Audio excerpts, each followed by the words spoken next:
Greetings humanity of all over the world. We are anonymous.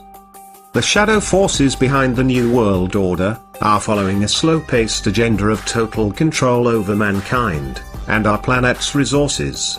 David Icke coined it the totalitarian tiptoe, because they are making very small steps towards our complete and definitive enslavement.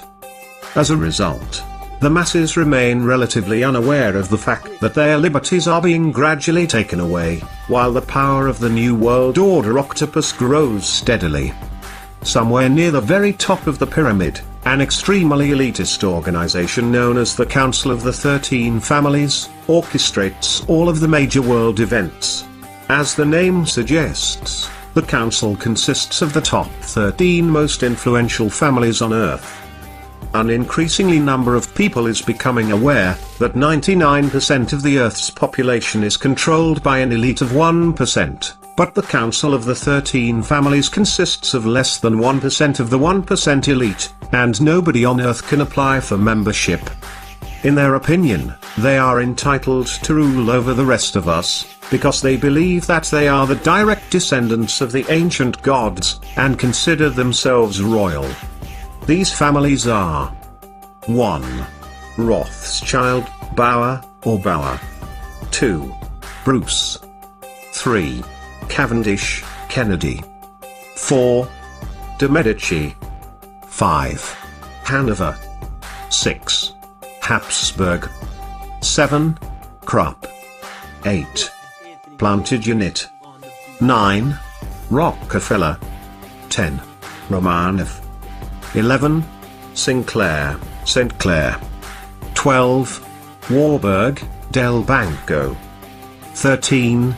Windsor, Saxe-Coburg-Gotha.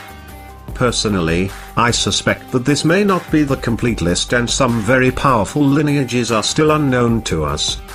The Rothschild dynasty is unquestionably the most powerful, visible, bloodline on Earth, and their estimated wealth is around $500 trillion. They exercise their power through the world banking empire, which is almost entirely owned by them. The most important institutions that work hard to establish the New World Order and completely enslave our species are 1.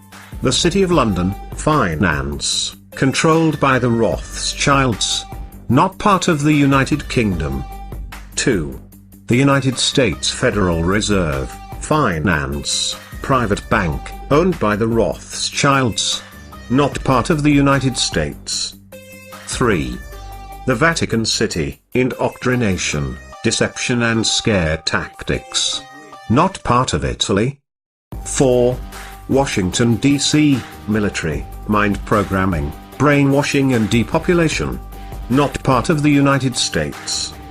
All of the above institutions function as individual states, operating under their own laws, hence, there is no court of law on Earth that could ever prosecute them.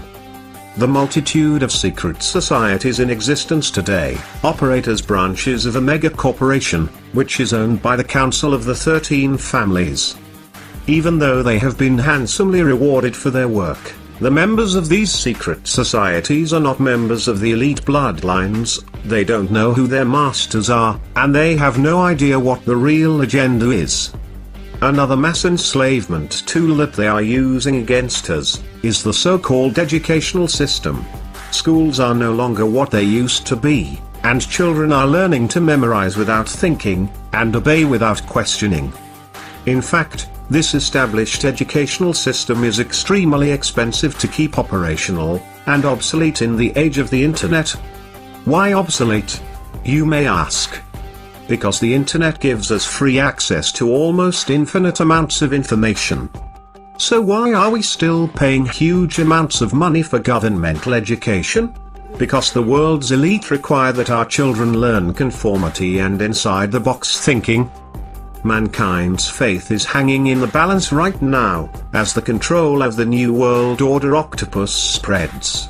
On the one hand, we are very close to our complete enslavement, while on the other hand, we could easily crumble to the ground their pyramid of power, by simply uniting against their deception in a peaceful revolution of minds, hearts and souls.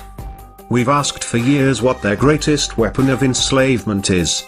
Is it poor education combined with constant indoctrination? Is it the fear generated by religion?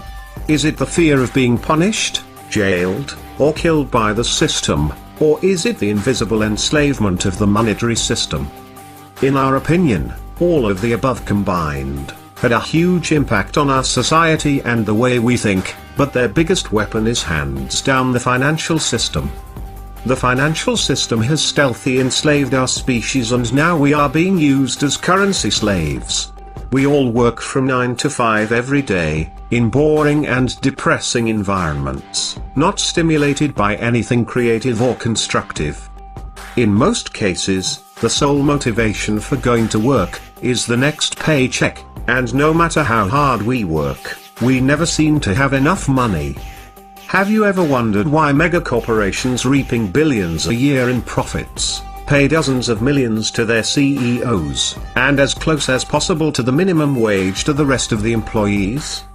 This has been carefully designed, because a person that is constantly on the edge will never have time for self-education, introspection, and eventually, spiritual awakening. Isn't this our main purpose on Earth? To become spiritual beings, and by spiritual, we obviously don't mean religious, and complete the incarnation cycle. They don't need educated people, who are capable of critical thinking and have spiritual goals. No, this kind of people are dangerous to the establishment. They want obedient robots, just intelligent enough to operate the machines and keep the system running, but stupid enough never to ask questions. All of the world's biggest problems have their roots deeply embedded in the financial plague. Wars are profitable, diseases are profitable, Earth's plundering is profitable, human slavery and inhumane working conditions are profitable. Our leaders have been corrupted by money, and mankind's collective mission on Earth has been hijacked by money. So why do we need the financial system in the first place? Actually, we don't need it, at least, not anymore.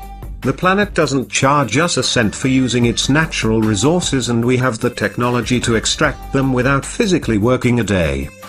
More to the point, there are brilliant minds out there, discussing the concept of a resource-based economy for decades.